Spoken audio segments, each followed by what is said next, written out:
Electricast. I was never really a runner. The way I see running is a gift, especially when you have stage 4 cancer. I'm Anne. I'm running the Boston Marathon, presented by Bank of America. I run for Dana-Farber Cancer Institute to give people like me a chance to thrive in life, even with cancer.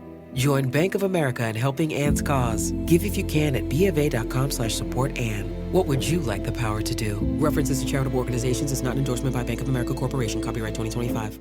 McDonald's meets the Minecraft universe with one of 6 collectibles and your choice of a Big Mac or 10-piece McNuggets with spicy Nether Flame sauce. Now available with a Minecraft movie meal.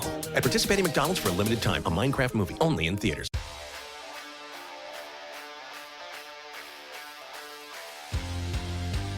Welcome into Missing the Point. I am Michael Marcangelo, joined alongside my guys, Hollywood Ray Sean Buchanan, the real BK Bob Kelly. And seeing as we have just about run through the gamut of Boston sports teams this year, we've shit on the Bruins, we've shit on the Red Sox, we've shit on the Patriots. It's time to catch up on the Red Sox one more time now that they're at the midway point. They're 44-43. We're pretty close to the All-Star break here. They are the epitome of mediocrity. 12 games back in the division, 5 games back in the wild card. Before we get into the nitty gritty, Ray, you talked in the pre-show that you're gonna be the most optimistic because you've watched the most. Yep. So, what do you make of this season so far? I still think it's underwhelming. I know that people, had the season over like as soon as like Corey Kluber became the opening day starter, which is valid. I don't think that's just fair, which is a completely fair thing to think. No, for sure. I mean, obviously he was. I forget what his record has been. I know he's basically on the IL, which I put that in their quotes. That's essentially a DFA without really DFAing him. I just think that some of the moves they made, in the offseason, starting with not finding someone as a replacement for, Trevor Story has helped lead to that. The Duvall injury early on when he seemed like he was going to be, Hunter Renfroe 2.0. Here I thought that was going to be something to watch as the year went on. And obviously, he's been, subpar, just at least he's been, back. And I'm sure we can get into that later on. But yeah, I just think that, there's a lot of things that had to break right for this team to at the best go like 90 and 72. And it's like, right now, like I said, they're probably about to be at 500. I think they're down 5-4 as we record this on a Thursday night. They're during the rubber game of 3-game series against the Texas Rangers with Nathan Eovaldi was on the mound. But yeah, I just think that from the injuries, from the offense sputtering at times, like a lot of things have not gone their way. In addition to what the front office did at the beginning or in the offseason that has led to their demise so far, in my opinion. By the way, if you were one of those people like I was at the beginning of the year when Corey Kluber was your opening day starter, he's 3-6 with a 7.04 ERA. So he's so garbage, man. He's so bad. You are justified. Bobby, absolutely. 44-43 on the verge of being 44-44. How are you feeling about that? About what you've seen so far this season? I mean, it's really twofold, if you ask me, because when you look at the performance of the actual team and the talent that actually is put out there on opening day, I think this team is overachieving. And when it comes to talent-wise, when it comes to the way that they were put together, I honestly think they're performing better, and they've had higher moments than I expected them to have at any point in this season. Whether it's the offense, whether it's great pitching performances, there has been moments. But at the same time, this has to be the most garbage put together baseball team I have ever seen in my entire life. If you actually think about how bad, I'm going to say his name wrong because fuck him, Chaim Bloom has put together this team, man, it's asinine. It's like Hein Bloom. Nah, it's Chaim. It's Chaim, bro. He is a shame. So it's Chaim. Bro, it's just there's no direction for this team so far. Like that's my takeaway from the first half of this season is I don't know what the fuck we're doing. I don't know whether we're sellers, whether we're buyers, whether we actually have a core and a foundation for the future. It just feels like every move that he's made over the last 3 years has been stopgaps and trading away our biggest players. Like when you think about all the guys, right, that have come through Boston in the last 2.5 years for just these short, insignificant, stupid stops, it's immeasurable, bro. There's so many of them. It's like, you go down the list. Well, even just this year, Justin Turner is one of them. Duvall is another one. Then you go last year, we had Schwarber. And then, a couple years ago, we have Renfroe. It's just like you go down this list, man, and it's just he doesn't know how to put together a baseball team and keep that team together. And I can't do it anymore. In the first half is just such a epitome of everything that's been wrong with this team for the last 3 years. Right, but to add to that, what happens is those stopgaps, as you say, and he signs, they end up outperforming. So it's almost like he signs them as like a way to like, okay, yeah, like I brought somebody in. And then actually, I remember, me and you was going back and forth with Bobby about Justin Turner. I thought he was going to be great. He was like, yeah, if you're depending on a 38-year-old guy to be X, Y, Z, I'm like, nah, but he is someone that's been in many big moments. Like, I expect him to at least be decent. And yeah, he's been, if he hasn't been our best player at times, like he's definitely been in the top 3, the top 5, so far. But that's what happens. The stopgap, like Hunter Renfroe was phenomenal in 2020. Like, hey, you're doing too well, Hunter. Now I gotta trade you back for it's like for Jackie Bradley, like that, and once again, love Jackie defensively, asinine, bro. But like, but come on, bro, like that's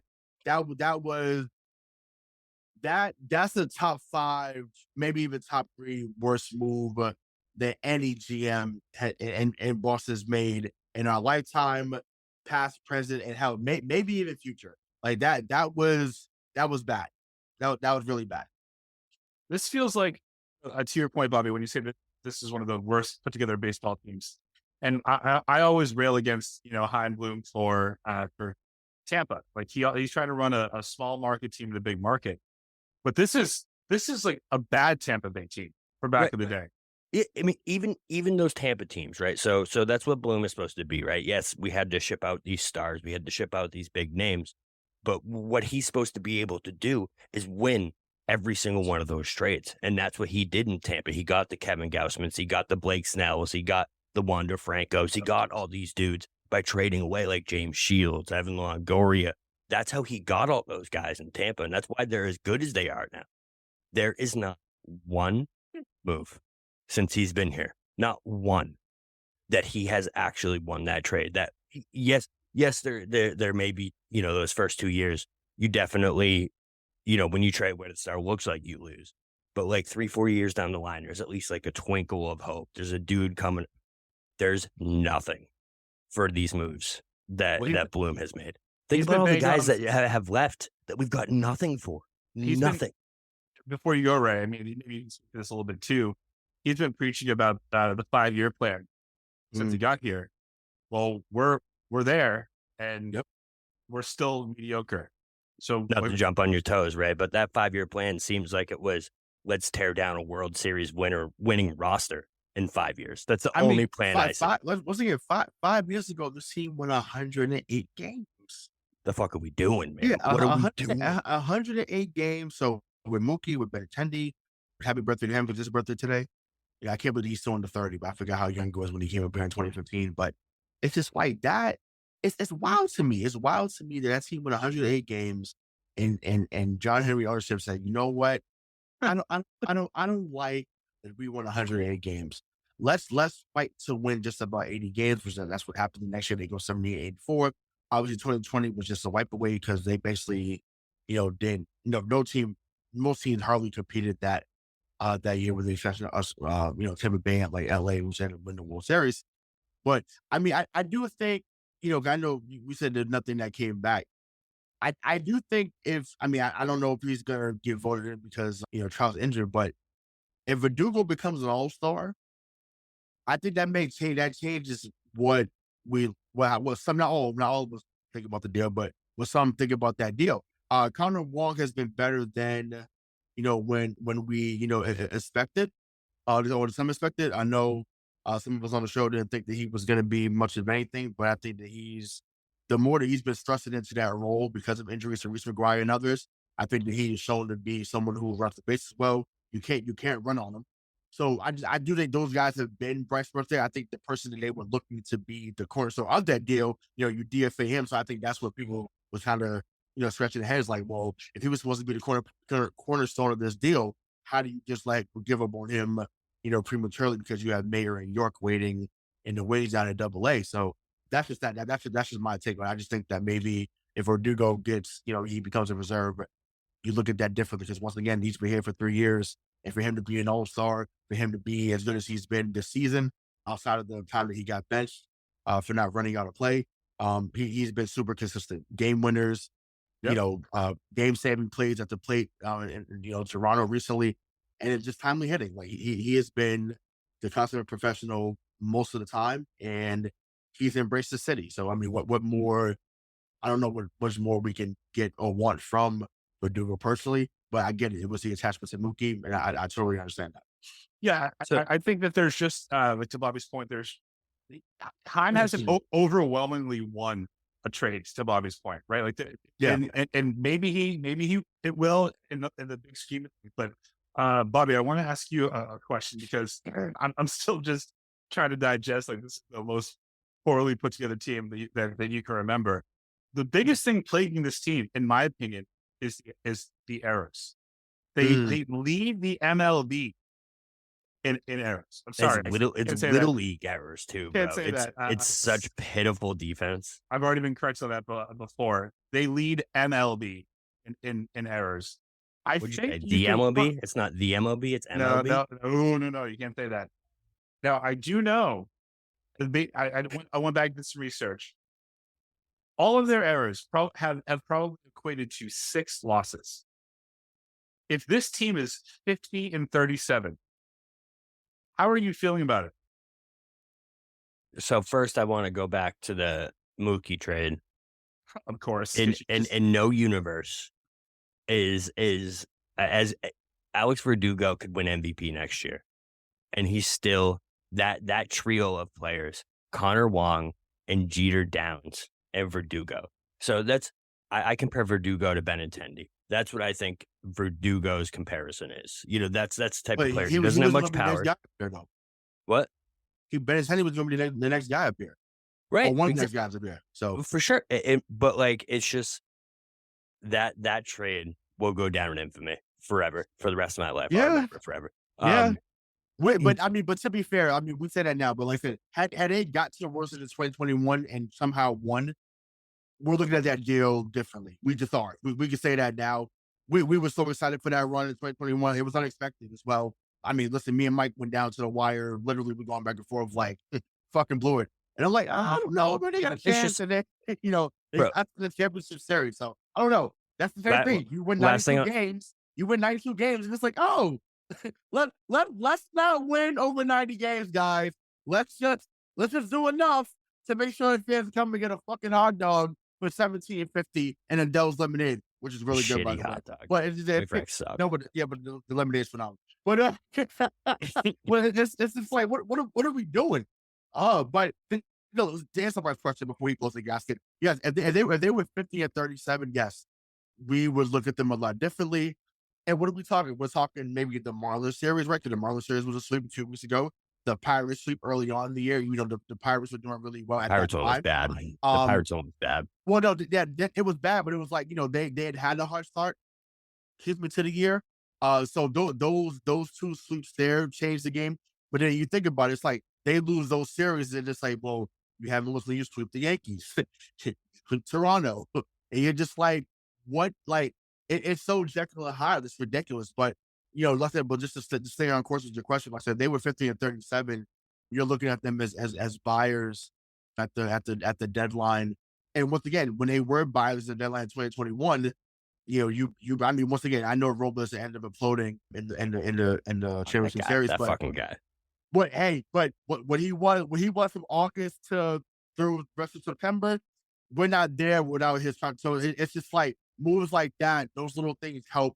And once again, the bullpen's been a strength now this year, with Chris Martin and Jansen and Witkowski and other guys they put in there. Pavetta's been great in the bullpen too. So yeah, I don't know. I just think, obviously between the errors, the untimely hitting, But we feel a they're lot different, obviously. If they to were 50 Bobby's and point, 37. they're bush league errors. Yeah, personally, Yeah, I can't even yeah. I can't even imagine a universe where they're 50 and 37 with this team. I literally can't do it, man. Because when you talk about Who good plays the baseball, way? what I always look for, what we all always look for, pitching and good defense. That is number one and number two signs of a good baseball team. Number three is consistent hitting. The Red Sox literally are 0 for 3 on every single one of those. When you look at the pitching has been, besides Bello and recently Paxton, Terrible. has been atrocious. The defense has been maybe the worst professional defense I've ever seen in my life. It's up there, right? It's definitely top 5, guys. Like Cowboys in 2011. That's fair. That is fair. See, that's where it's at, man. That is very fair. Good reference, bro. They Well, give you up, figure, like, 300 to your yards point, on the though, ground a game. to your point, they lead the league. They lead the league in errors. They're 5th in batting, and they're 19th in the league in ERA. But the thing They're is, just with the not good. batting, man, is like even when the Toronto series, bats were on fire, and then they get to Miami and they just shut down. Would they score 2 runs in 3 games? They scored 11 runs in 5. Well, yeah, same thing. It is. Yeah. Elongated a little bit, you know? It's just It's sad. it's very sad, and that's no way to put together a playoff baseball team. Not even a championship team. I'm not even putting that word out there.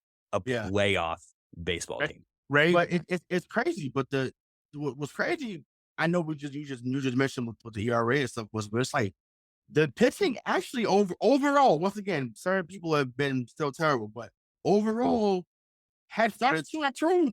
And once again, it's about not catching breaks. Chris Sale, he was somewhat back. And then bam, I think that Reds game, I think in early June, he ends up getting hurt.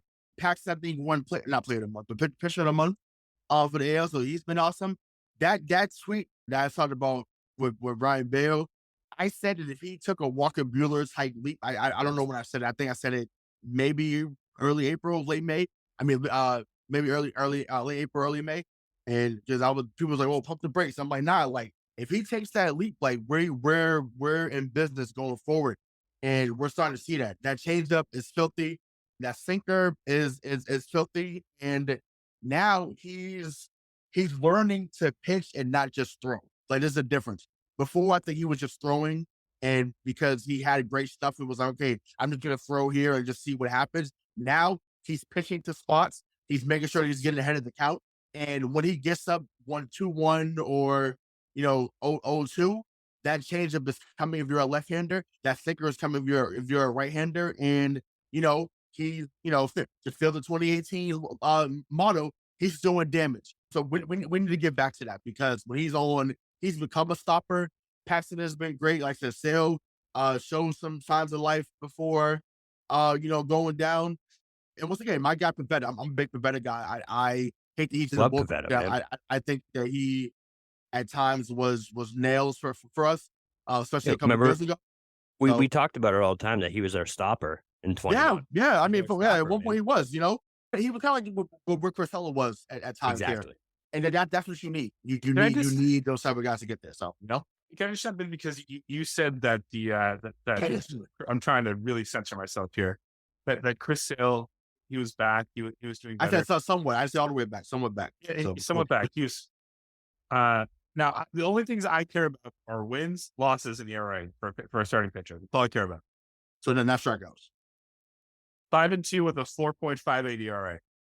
The kids are still at practice, and I have no idea what's for dinner. You can get a rotisserie chicken and 2 sides for just $15 in as fast as an hour with Walmart Express Delivery. Who said that? Who's in my house? Don't play with me, because I'm not the one. It's just your friendly Walmart announcer. This is a commercial. Oh, okay. You were saying dinner for a family was just $15? Yep, it'll be at your door by the time you get the kids home from practice. Order now. Welcome to your Walmart. Subject to availability, restrictions, and fees apply. Now that was a helpful commercial. It's not Chris Sale anymore, man. And that contract might be in the top 5 worst moves that Himes made.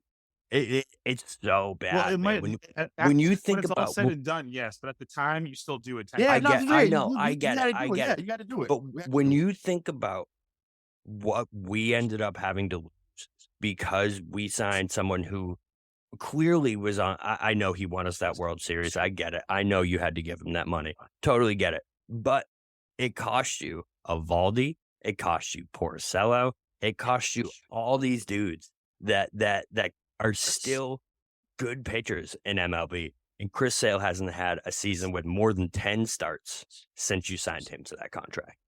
That's bad, man. I get it. He went from being Chris It's hard to Sale. criticize. It is. He went from being Chris Sale to John Burkett in 5 years. I don't And want to that's- say John Burkett, but Yeah, He was a 10-10, 4+ ERA guy back in 2002. That's what he is. yeah. I mean, Yeah. I don't know. To except me, he threw I- like I- 82 I- miles I an mean, hour. But that's the next level. Type of comparison there. But I know when lost the ERA. That I would not say or disagree with that. I just think with him, when that's sweeping curveball like how Randy Johnson had, he has a similar pitch. When he's on, and we started to see it again, guys were looking foolish at the plate, and that to me was the eye test of like, oh yeah, this is not what he'll never be what he was in 2017. But I was okay. Is he getting back enough to because even at 85%, when he's on, he's going to be better than most pitchers. And I think some people were starting to get confidence behind it. It's like, okay, like now you got a 3-headed monster here because Paxton started to pitch better himself. So, I mean, I don't know. I mean, obviously there was it just goes back to a lot of things had to go right. And because they haven't, like I said, they're sitting with the record they're at. But like I said, I agree with Bobby's original statement. For them to be a game before 400, over 500, like I said, right now, once again, is it underwhelming? Sure. But it's damn near a miracle. yeah, it is, man. Because when you actually think about how this roster was put together and the potential of what this roster could have been if Bloom didn't get cute and decide that instead of re-signing this guy to $20 million, we're going to re-sign these 3 guys to $8 million. We're looking at a roster with Schwarber on it still, with Renfroe on it, with Xander, with you go down the list of what the murderers row this lineup could look like if they just saw what they had and kept it going, man. But they decided they're like the opposite of the Bruins. You know what I mean? The Red Sox had a great team, and we're like, you know what? Fuck it. Let's blow it up. We don't need to do this anymore. The Bruins, however, year after year, decide not to blow it up and make us want to blow our brains out. So it's Yeah, I mean, it wasn't. This I is don't not this show. This is not this show. But I mean, since you brought that up, I have to address that. You trade for Orlov and Bertuzzi, right? Thinking that those guys were going to be missing pieces, and then both of those guys are gone now. Red Sox show. Orlov's in So Carolina, and then Bertuzzi went up to Toronto for a year at 5.5 million. Really? There's our preview of our Bruins show, guys. Yeah. October. No, yeah, we'll get into that, but it's just like that. So yeah, once again, all the front offices are garbage at this moment. So Let me ask you a question, Bobby. Like you just kind of went through the moves, and you say that this team's overachieved. I'm going to ask Ray this question first. When do you think was the last time the Red Sox front office put out a team on the field to win a championship? I mean, so 2018. Yeah, that's the answer. Yeah, easily. Even Like, even 2020 a 90-win season a couple years 2021, they ago was lucked not it. put together to win a Yeah, championship. 2021, they lucked into Mhm. whatever happened. Once again, they were kind of teeter-tottering, and then they from like late July on, they caught fire. Yeah, it was like 2013 all over again. Yeah. Right, exactly. And cool that they just took the lead right now in the seventh. But but yeah, like they exactly. That's exactly what happened. I think they was kind of shaky against New York, and then they got the final 3 against Washington that year, and then that propelled them. But yeah. So I guess you could say 2021 technically, but 2018, like I said, just came into. I feel like that was the culmination of everything, right? 2016, you come in, they win. That was like the first time 2016, 2017, 2018 was the first time they had won the AL East 3 years in a row since 07 through 09. So I feel like 18 was the culmination of everything that happened in 2016 when they got swept by Cleveland and then losing to Houston in the first round in 2017. 2018, they get Cora, they get some other guys in there and just put everything together, and they just went they went crazy on the whole league. So, and like I said, that's a Dombrowski put together team. And then like I said, literally a year later, between injuries and people getting traded, that was the last that we saw of that, particular iteration of the Red Sox. You know what? That's 100% the answer. Is 2018 is the last time they put together a team to win a ship, because ever since then, I feel like Bloom's been running this team almost like that dude that doesn't know what he's doing at work, so he just does a bunch of things and just keeps working and looks like he's really busy, but like he's not actually doing anything of substance. And that's what we've seen since that 2018 season. There's just been really, really just an exile of great players and bringing in mediocre players over and over and over and over and over again.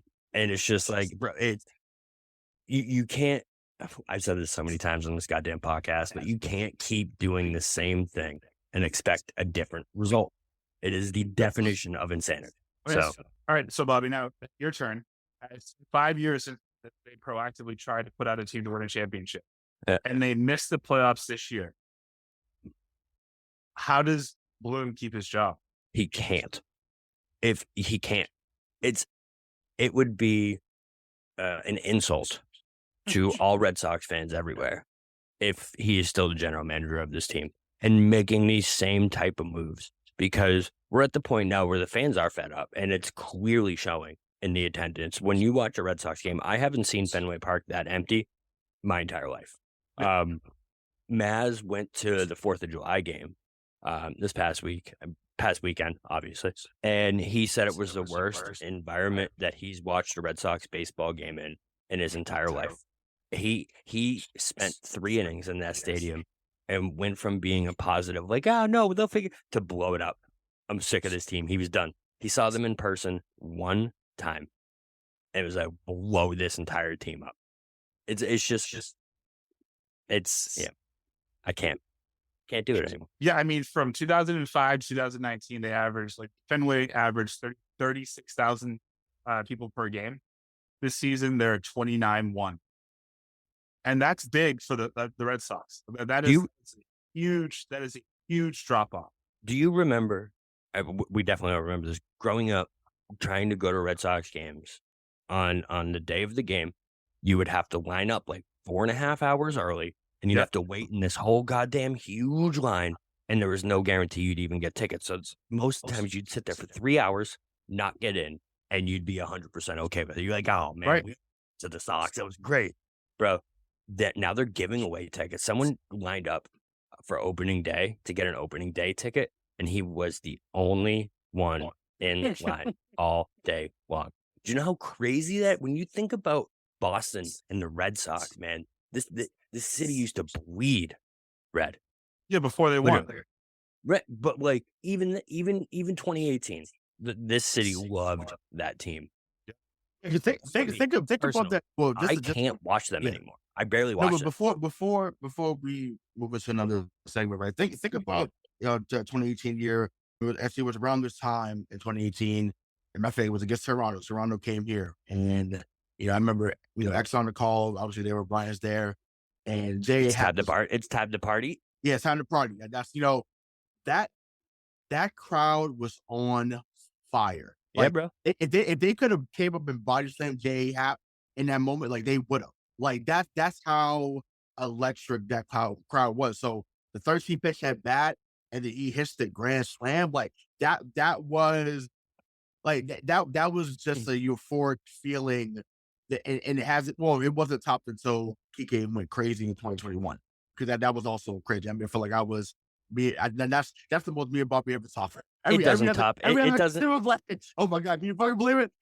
God, like it was so, like, we want to have more of those feelings. And I tell people all the time, when people can say what they say about the Patriots and something, it's like when the Red Sox are good or they're great, they are the best ticket in town. That's not an opinion. That's a fact.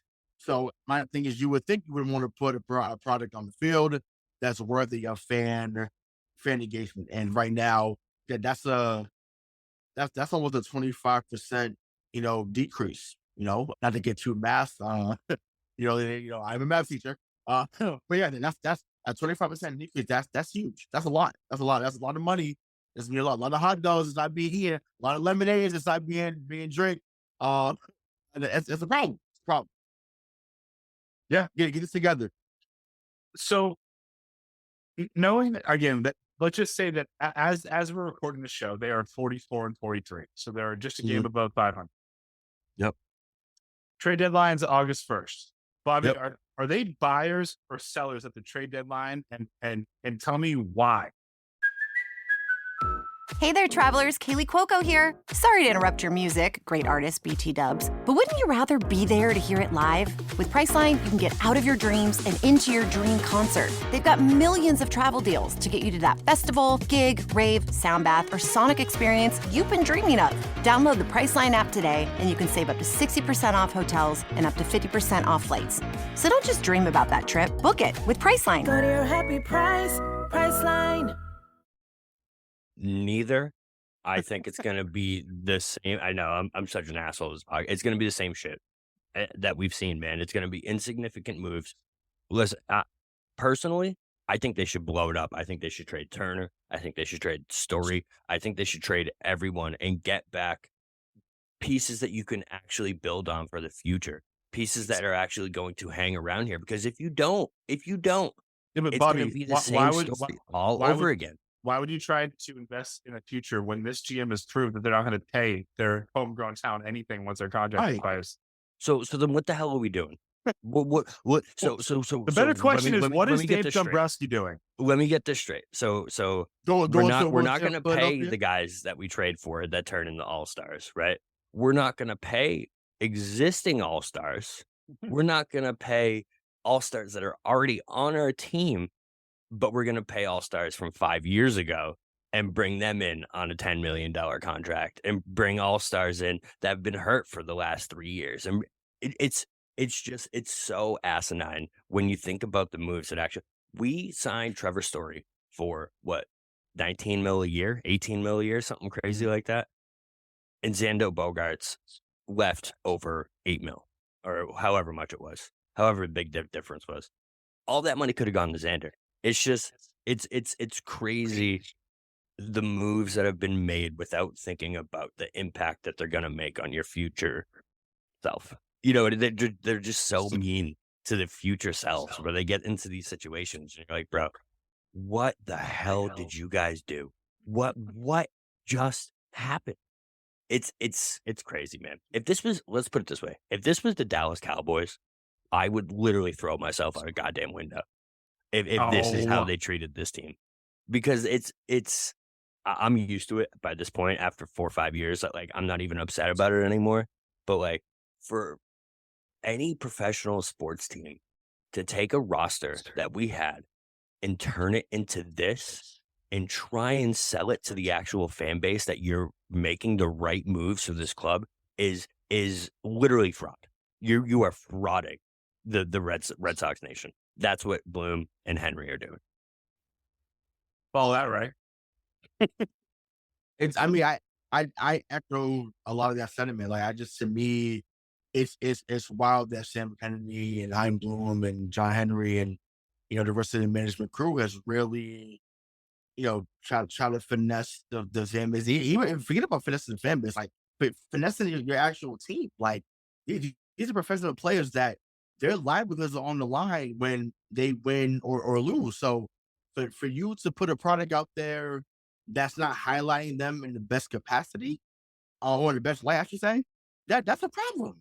And once again, you luck into you luck into what happened in 2021. You would think, okay, let's build off this. Let's get a pitcher or two. Let's get another utility guy. And once again, I think they're really good at getting a little, like I said, once again, like a stopgap talent. Like, I like Ref Snyder. I like what, I like what Verdugo's at. Like, there's certain Even players. Arroyo. I think Arroyo might be his best move at this point. Well, I mean, well, you know how I feel about him, but that's it. You know, it's up and down with him, but it's just like to me, um, there's just some guys that need to step up in order for them to be taken more serious. So I think about Castles. I know, you know, I went up for producer and Craig has been the number one cheerleader for Tristan Cassis.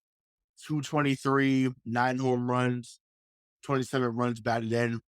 He was supposed to be this on-base machine, supposed to be a guy that was going to hit for average, also with power.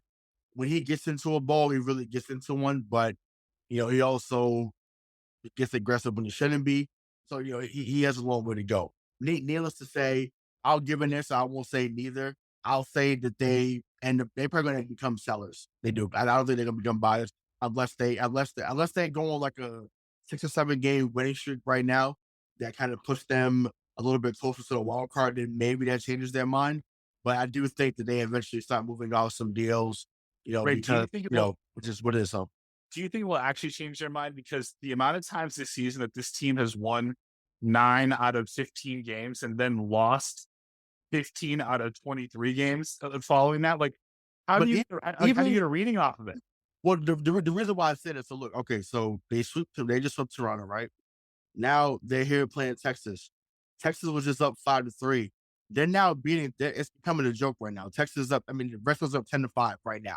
Red Sox are? Yeah, it's up 10-5. Wow. Yeah, so it's like all of a sudden for them to get smacked by the Marlins, and then you potentially now win 5 out of 6 against Toronto and Texas. It's just like, what? It's like if they face the AL West or AL Central, you'd be looking at them as probably the 3rd best team in baseball because they've been beaten by everyone else. They just can't do nothing in the AL East and the NL Central. That's the way. Those are the only 2 divisions that have everybody else they have run through essentially. So I'm just like, what? Like, I just maybe change the schedule. I don't know, but I mean obviously that's a joke, but it's wild. It's wild to me. If we were in the Central Division, we'd be 1 game back of the division. It's crazy. It's crazy. So it's just like clearly, like I said, just been some games where you're like, oh, Philly, maybe they figured this out. I think Oakland's coming here. Once again, if you're gonna have a shot at the end of this month, you gotta at least get 2 out of 3 from Oakland because Oakland once again is they're the 2000s Detroit Tigers, except for 2006. You know, their teams was pretty bad. Yeah, I think that team had lost like 119 games. Shout out to my guy Curtis Granderson, though. But who was the guy that lost 20 games multiple times from those teams?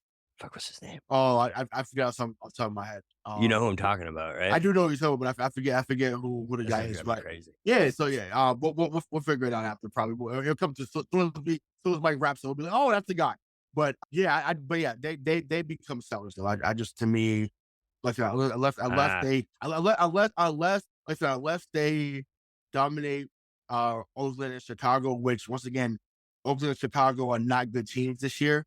I think that, you know, if they win 4 out of 6 or 5 out of 6 against these next 2 teams before the break, maybe, you know, they're looking at things a little bit differently. Mike Maroth was the answer. Oh yeah, wow. Oof. Yeah, that's a name. What throwback? Yeah, wow. Yeah, I mean, it's just so difficult for me, man, because the Kluber signing just really is what irks me, man, because that's literally money. That $10 million is the amount of money, is why Michael Wacha is not part of this staff after the year he had last year, and is why Eovaldi is not part of this staff. And Eovaldi's my guy, all right? Him and his grunting 100-mile-an-hour fastballs were some of my favorite things in baseball. I loved every single time that dude was on the hill. I was watching. I was locked in. And the fact that you let him walk after all he did for you, right? You let him walk. I don't even think they made a significant offer towards him and decided to use that money to go out and sign Corey fucking Kluber, who literally hasn't been good in 3 years. So it's just like, you can make all the moves you want at the deadline, Red Sox. I don't care. I really don't, because it's just at this point where, like, okay, cool. What are you guys going to go 10 games above 500? And then next month you'll be 11 games under, and we'll be right back in the same place that we were, because you don't have the pitching to sustain. That's what, every time I see these streaks that they go on, that's what always it comes back to it for me. is like you can get hot at the plate. You can, make defensive plays because you are professional baseball players. But when it comes down to it, if you don't have the pitching, losing streaks happen. It's really the defense. You know what I mean? Yeah, it's really the defense stuff. You need The a stopper, man. You have to have a stopper. You have. But they have two right now. Bello and Paxton have been those guys. So I just think to me, it's obviously. I mean, I'll hopefully Tannehill comes back good. Because I know we have that play was crazy. You mean Pedro Jr. Bello? Pedro Jr. Bro? Right? Yeah. Listen, I'm here for it. But like I said, Tannehill coming back. Listen, at this moment, and hear me good, Alex Cora, hear me good, Chaim Bloom, hear me good, whoever needs to. Garrett Whitlock is not a major league starter. No, he's not. We need to stop that. Put him back in the bullpen and let him be the guy before you get to Chris Martin and the Kennedy Jansen. Excuse me. Get him out of the rotation and put him back in the bullpen. We've been saying that. Put him back in the starting rotation. Leave Witkowski, Whitlock, Martin. Well, I forgot. Some of the names are scary right now, but the bullpen is fine. Schriever? So, do we still have Schriever? Oh, Schriever, he's coming off the DL. So yeah, like that's another guy. So let that be the thing. Garrett Whitlock, I'm over it. Like once again, I've been calm this whole podcast, but that's something that's gonna be met. I don't want to see him as a starter on this team for the rest of the year. And if I do, he's not starting. Like you are a 2 or 3 inning guy, which is fine. Nothing wrong with that. You were brilliant in the bullpen a few years ago. So once again, do what got you to the fucking dance, and just deliver that way. It's that simple. And sorry. We got to the social and Harry brought this up, but let's Mike was more too. So if we did, I'm sorry. I love you anyways. Kiki's got to go. He's got to go. Because Mike asked me, were you going to upset Rachel? Now I'm mad. Kiki's got to go. The 2021 run has won out. Every time this man is at the plate, it is a guaranteed out right now. He's statistically the worst shortstop in all of professional baseball right so now. Number 32. You're looking like me when I played in a little league at shortstop. You can't hit to save your life. You're swinging a breaking ball that's 3 or 4 inches off the plate. You can see for the pitcher that he has the rotation, and I'm putting up the plate, and you're still swinging at it. I don't understand. It's like they can throw a slider, you're swinging. You can throw a cutter off the plate, he's swinging. You can throw a football, and this man is swinging. Like, it's unbelievable that any pitch can get him out right now, and it's wild to me. Alex Cora, I don't care about the rapport. I don't care that that's your boy. I don't care if you see him as a little brother or a second son. I don't care. Once again, hang out in the fucking offseason if that's the case. He does not need to play every day if he's going to stay on the team. And if not at the least, designate him for assignment and say, good riddance. It's time, bro. It's time. Like, it's time. He's not a full-time major league player anymore. And for them trying to convince us every day, it's a joke. It's an insult to what we are as a fan base here. If someone asks me, would you expect him to be in LA? No, you don't need to be in LA. But I'm like, what we saw 2 years ago as opposed to what we're seeing now, or even at times last year before he got hurt, like, it's okay. It happens. People, they fizzle out. That's what it looks like is happening here. It's time. Because it's literally deflating to have 2 guys on base that are a second to third with 1 out, and then he strikes out or he pop flies to center. It's a fucking joke. Get rid of him. Lowe's is the destination for Ego outdoor power equipment this spring. See what's new and exclusive, like the 17-inch string trimmer with Line IQ technology that auto-feeds to save you time, and the 22-inch Select Cut self-propelled mowers with a multi-blade system for precise cutting. Shop Ego Days, happening now during Spring Fest at Lowe's. We help, you save. Selection varies by location while supplies last. Okay, well, before everyone starts drinking the bleach at home, can we, before we start talking about the Grant Williams trade and the Celtics and their offseason, I want to just end the Red Sox on a happy note. So what would you say are the brightest spots of this team so far this year, Bobby? There's one, Brayan Bello. He is. I think All right, well, you can say number 2. But Bello is number 1 for me, and it's not even close, man. He's a legit starter. He is a legitimate basement number 2 starter in the MLB, and I think he has ace stuff when he's on. I don't think that's debatable. The fact that Pedro Martinez is actually looking at this dude and being like, "Wow," I think speaks volumes. He's by far the bright spot. Him and I know Casas has looked really bad at sometimes, but he's looked really good, and I think that really good aspect is going to be what ends up breaking through. I hope. I also think he's also a name that you could see come up in deadline rumors coming up, because that's the Red Sox style. That's what we do. Right? That better not be the fucking case that you did fade Hosmer. That better not be, Bobby. That better not be the case after you sorry, you said something positive. Sorry. Okay, Positive. sorry. So, yes, Bello for sure has been Is it by far the Brayan? No, so Brayan Bello. Yeah, Bello. It is Brayan? Okay. Yeah, Brian. Yeah. You know, you can say Brian, but no, it's Brian. No. Yeah. Listen, but there's a few. There's more than 1 or 2. But listen, I think Verdugo's been awesome. I think Chris Martin has been phenomenal. I think Martin Jensen. Awesome. I think Jensen has been really well. He's an all-star. So I think even guys like Russ Snyder has played well. Yeah, and obviously James Paxton. Like Paxton has been also good. So those are a few that come to mind. But it's unfortunate that it's going to get overshadowed by the poor defense and, you know, untimely injuries, but those are a few guys that come to mind. It's tough to remember how good Paxton really was when he was in Seattle for those 2 years, man. He was unhittable for 2 years. So yeah, it's good to see that come back. I'm just going to give you my 2 bright spots. One's actually bright. One is Mike Bright. I think Yoshida. I think that's. Mm-hmm. I think that's. Yeah. I mean, listen, it doesn't always pay off here. I mean, that's. I mean, I don't want to go back there, right? Our dice came out. Yeah, all of them. Yeah. Whenever we signed any international players in the last 15 years, they really haven't panned out. This guy looks like Koji international? No, he came from internal, right? Who was the guy that we paid hundreds of millions of dollars to talk to, and then he was terrible? Rusney Castillo? Yeah. The guy with the longest baseball swing in the world. Dude took 7 seconds to swing goddamn baseball, man. I mean, Yoshida's batting .310.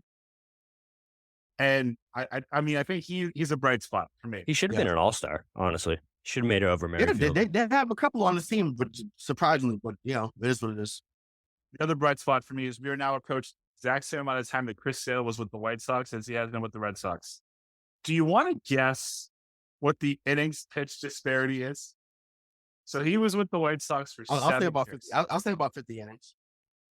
He was with the White Sox for 7 years. He's been with us entering 7. This will be his 7th year once if he completes it, which he won't. In the 7 years with the White Sox, he pitched 1,110 innings. In the now 6.5 years with the Red Sox, he has pitched 623 innings. Wow. He has not pitched over 160 innings all but once since being with the Sox. And I bring him up as a bright spot because it was the World Series year? Yep. 2018. Well, 2018, he only pitched 158. So he's never pitched one. He pitched 214 in 2017. It sucks. Well, he was actually hurt for 2018 for some of it too, right? Shocker. No, well, 2019 is when it really, you know, it really started to go downhill here for him. So yeah, I just think this is a bright spot because 3 of us have been saying this about Chris Sale for the better part of the last 36 months. And we can't depend on him. We need to get rid of him. He's never going to be the guy that he was, and he just keeps proving us right. So, like, thank you.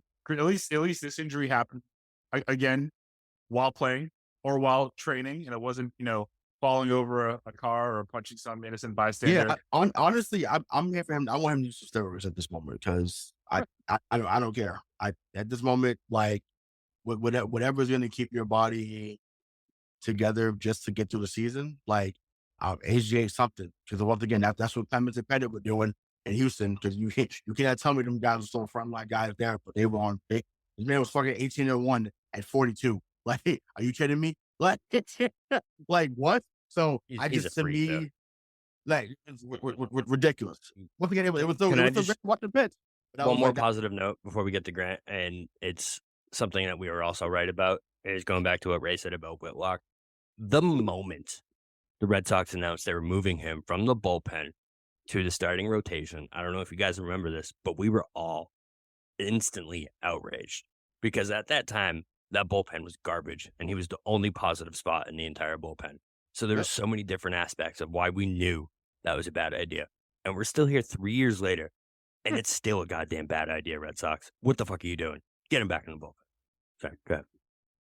We were right. So we were right. Big news, NBA, big news for the Celtics. Turns out Batman's no longer residing in Boston. The Boston Celtics were part of obviously a three-team deal that sent Grant Williams to the Dallas Mavericks and 2 future first-round picks via the Celtics. We received 1, 2, 3 second-round picks and no player.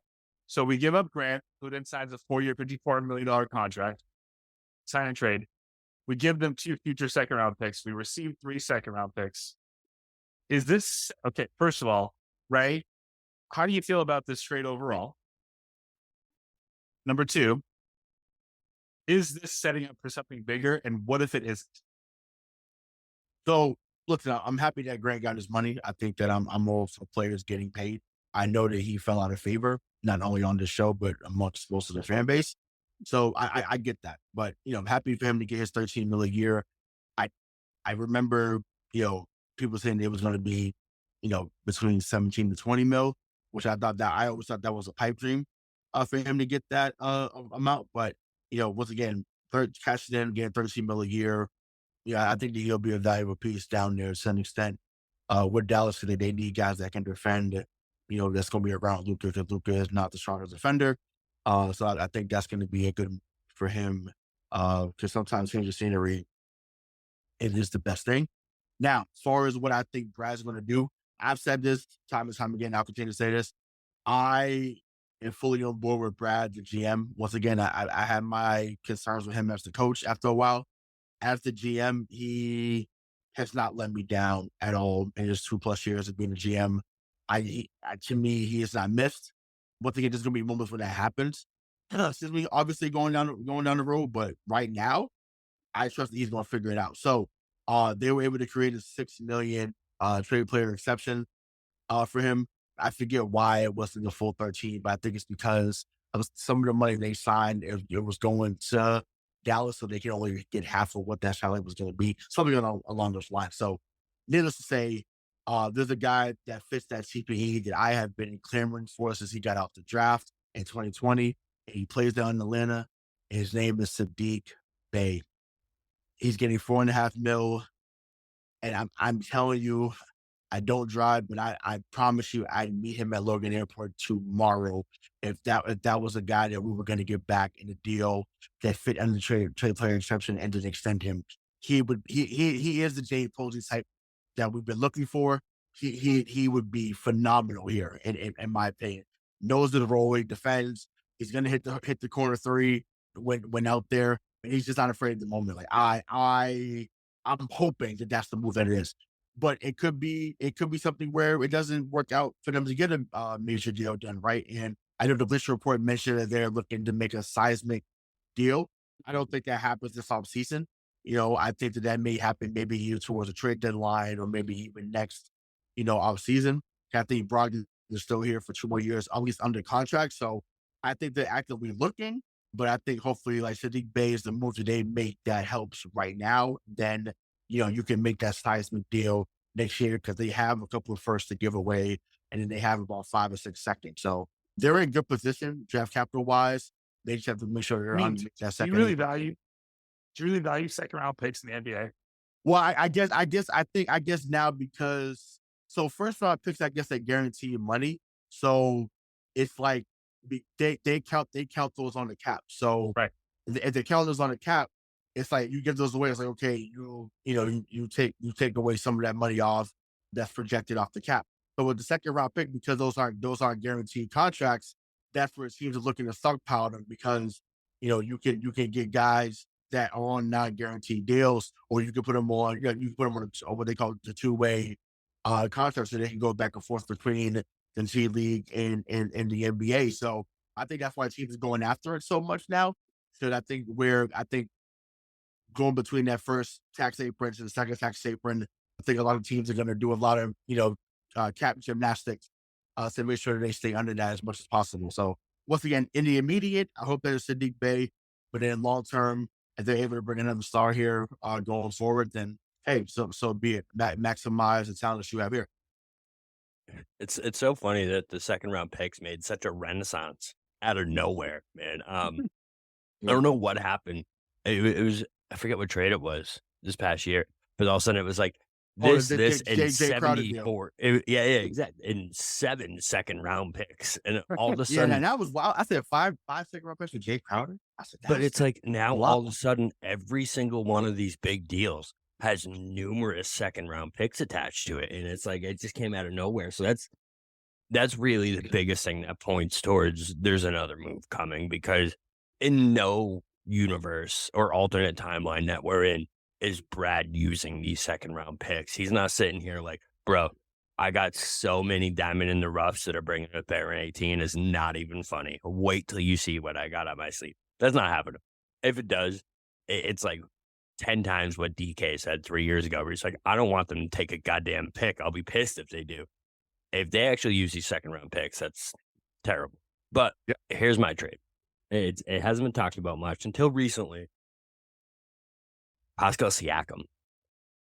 And it's very known that the Raptors are shopping him. They're clearly rebuilding. Van Fleet's gone, and they signed Poeltl to that huge deal. I don't know why they did that. But they're clearly rebuilding. Siakam, I don't think, can be the one by himself on a team. And now that team's kind of crumbled, I think that that's something that they would look into. I don't know what it would take. I don't think you would have to trade JB to get Siakam here. But I think that, to me, would make sense basketball-wise, too, because then you may have an undersized front court, but then you would have, a very big front back court. Am I saying this wrong? Well, I mean, he's 6'9" himself, so I mean, it's not Well, like yeah, no, I'm saying he's so. bigger Front than court Dayton. is center power forward, right? Is that Yeah. Okay, just making sure. So front court, you'd have an undersized, front court for sure, but they'd be uber athletic and they'd be able to stretch the floor at all times.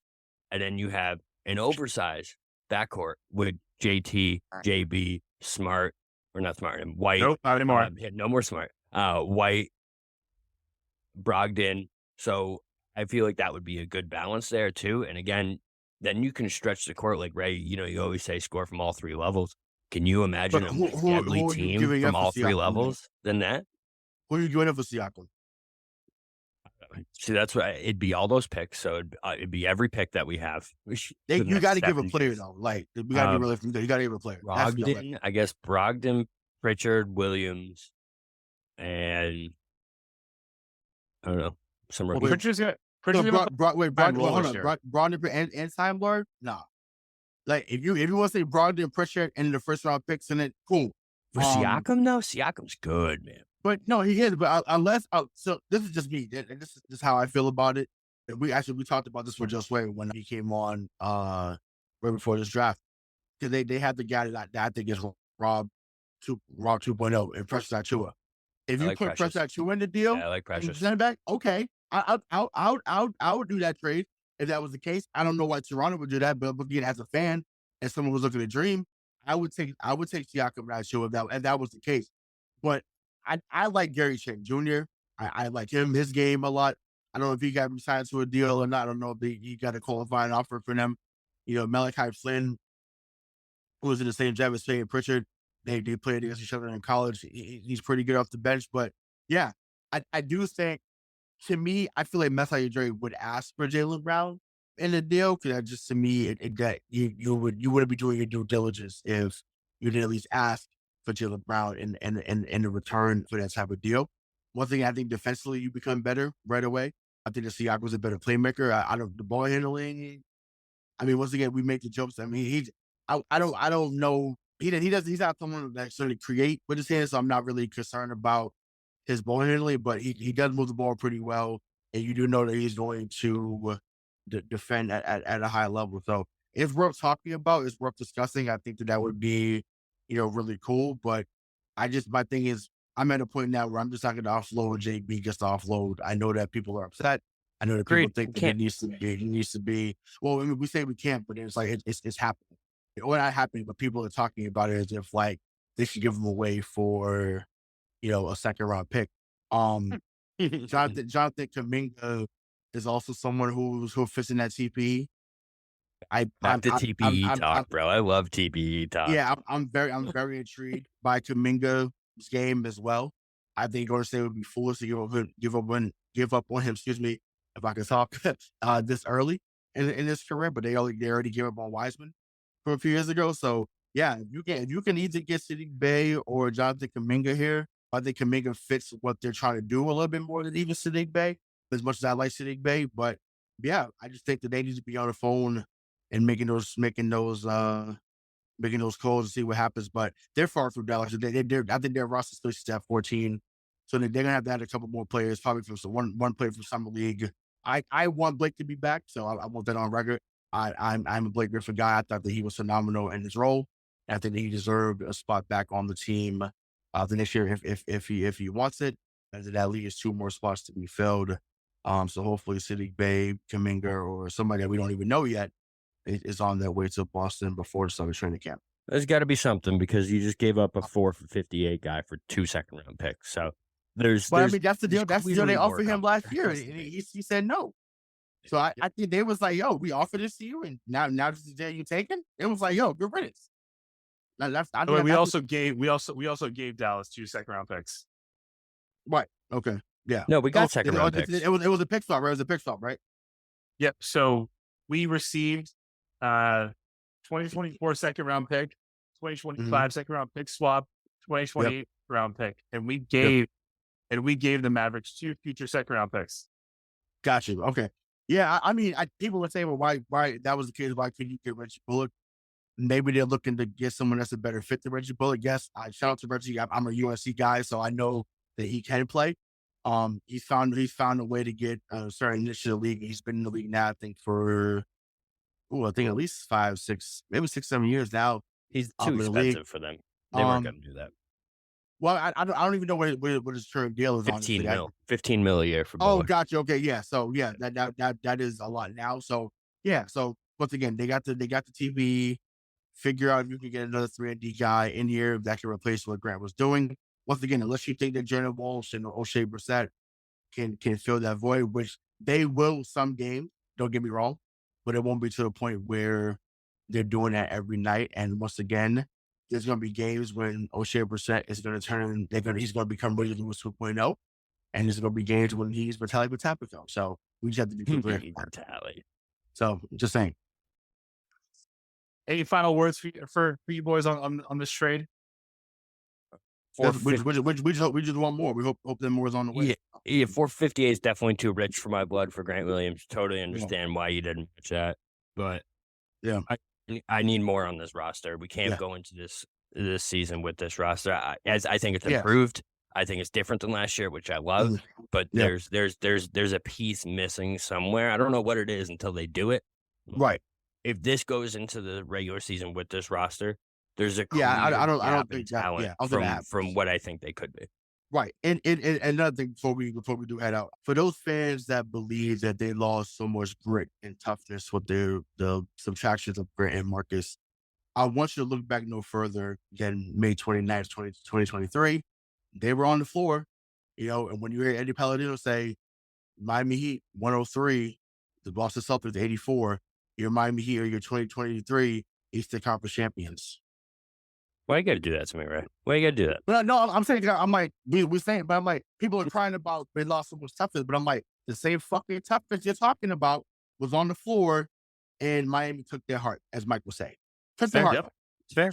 So, I mean, my thing is just, I want that to, let that sizzle for some of you fans out there. Unintended.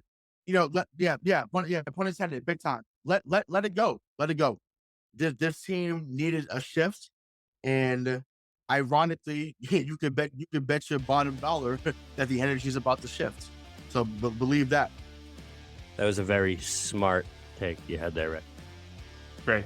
All right, so for the real BK, Bob Kelly, Hollywood, Rayshawn Buchanan, this is Michael Marcangelo saying thank you for listening to Miss the Point. We'll talk to you next week.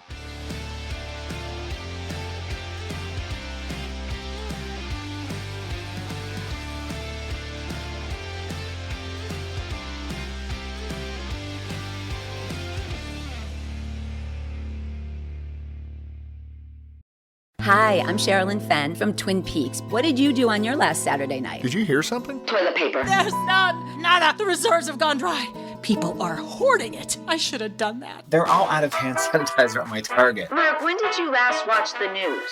We are getting reports of forced quarantines in China, Japan, and now Italy. You're cutting onions in half and putting them around your apartment. Yes, exactly. It kills the COVID. Excuse me? Let's go. Let's go. Get in. Vamos, rápido. Have you ever driven one of these? Never. I'll drive, ladies. I've got the keys. Excuse me, I'm lost.